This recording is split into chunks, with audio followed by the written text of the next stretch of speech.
every release before has been true to their characters. So, kapag ibabalik natin kung sino sila before and ipasok natin sa dam, since sobrang nag-connect lahat.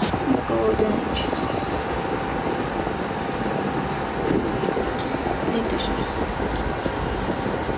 Dito yung statue.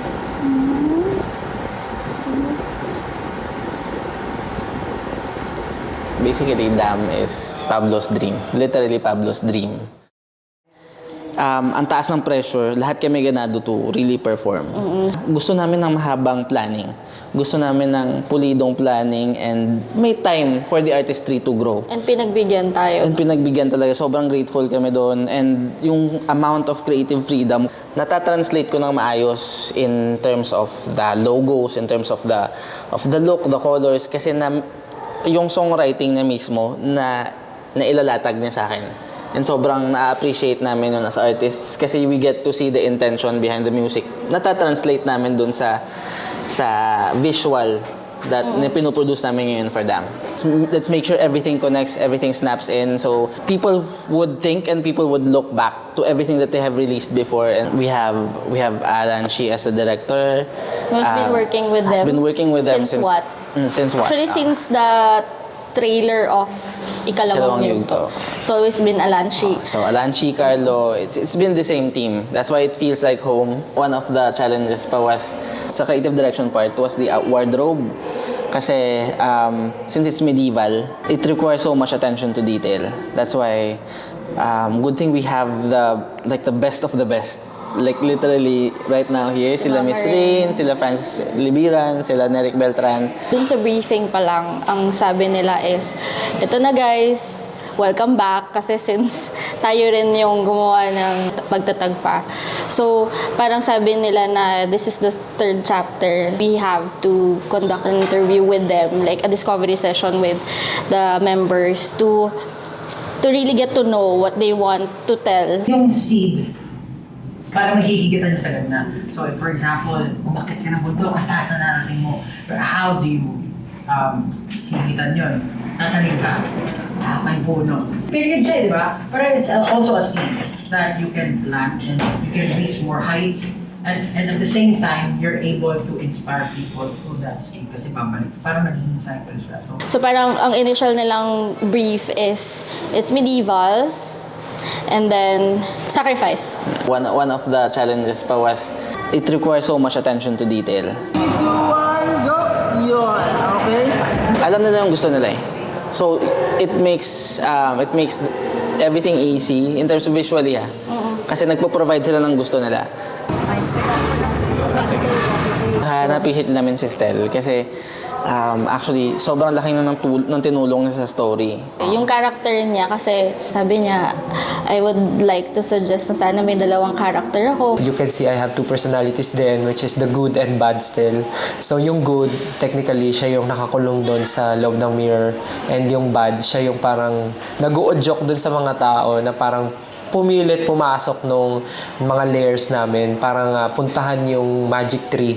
Yung bad still yung nagsasabi sa tao na parang they really need to go inside para makita and makuha yung fruit nung tree na yun. Sa story natin sa dam, if kailangan nilang buhayin yung tree, hindi nila magagawa yun nang wala si Stel. Kailangan pakawalan ni Stel yung sarili niya. Oo. Para makatulong siya sa grupo. Yun yung halos naging main plot ng Dam na music video. Tsaka yung in terms of pagtatag kasi 'di ba dugo din talaga ni Stel yung nakabuhay ng tree. Actually, siya yung nagtanim. Siya yung nagtanim. Oo, sa Ikalawang Yugto. Basically, ganun siya ka-vital in terms of the entire universe. Si Pao naman, yung contribution niya, bukod sa siya yung nagsulat ng song and all. Kumbaga, binigyan niya kami ng insight to ano ba talagang iniisip niya during na sinusulat niya yung song. So, sabi niya dun sa discovery session is, panaginip niya talaga yung dam. So, parang ang dream niya is nakatayo silang 5 sa isang dam.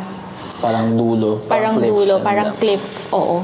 So parang kaya sa music video nilagyan namin siya ng parang cliff. Yung dam kasi may pinipigilan ka, di ba? Pinipigilan mo yung flow ng water. Ang Wolf King, napakadami niya ng digmaang nilabanan.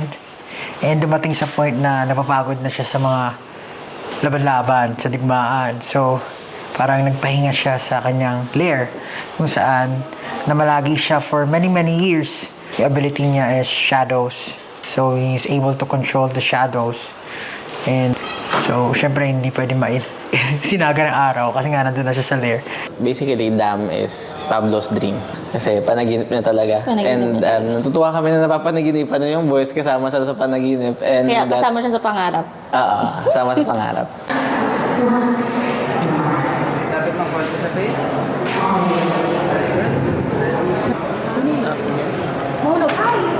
Sige lang, pero ano? Ang galing.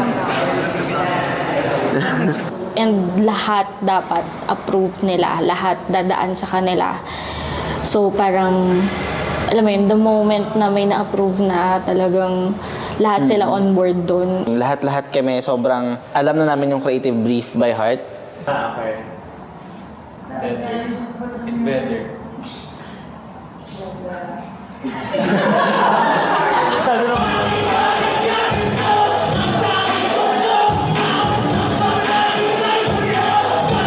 During meetings, si Josh, ang dami na talagang Ang suggestion. dami niya. Siya yung pinakamadaming insight, suggestions, tsaka Tsaka, yun nga, siguro sa kanila lahat, siya yung pinaka ma-experience sa games tsaka sa mga medieval. Basically, ikaw, di ba, pag naglalaro ka ng mga MMORPG, RPG, di ba, meron mga classes. Nandun ako sa class na parang assassin or thief. so gusto niya ng may power siya. Nagkataon din na may powers ako kasi sabi ko gusto ko na may powers ako. And for this time, I wanted to be lightning. Matagal ko na kasi kung magkakaroon ako ng powers, is siguro yung lightning. It looks super cool. Ganun. Pero, and then nagdedicate din yung ibang parts ng katawan ko. Nag-feel na kami, in a way, and ako, dun sa mga nangyayari. Yan, ang ganda niyan.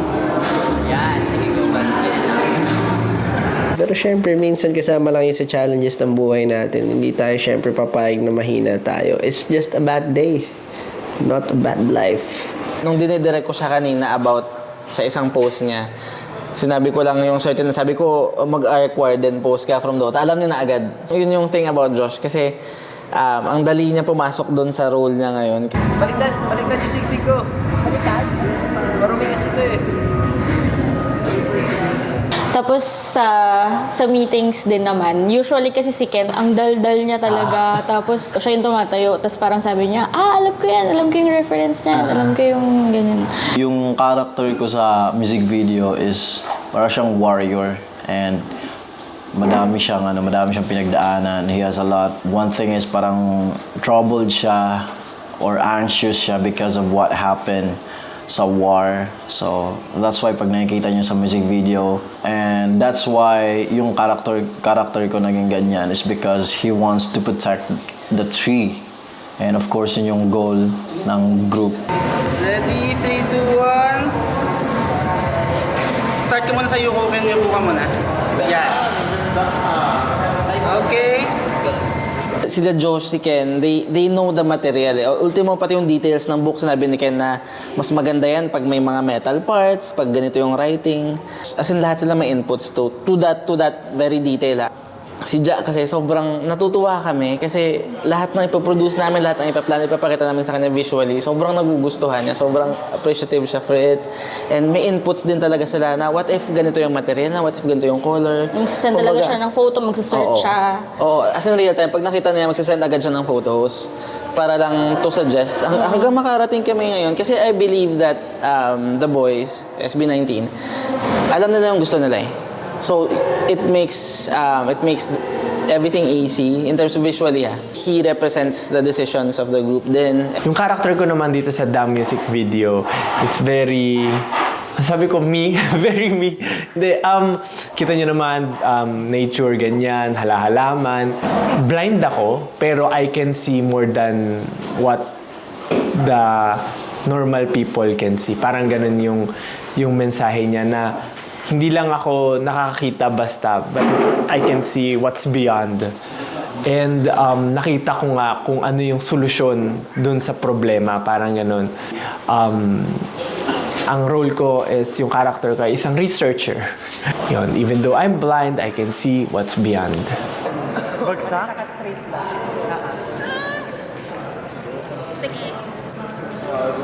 From the past projects, ito talaga yung pinaka hands-on sila.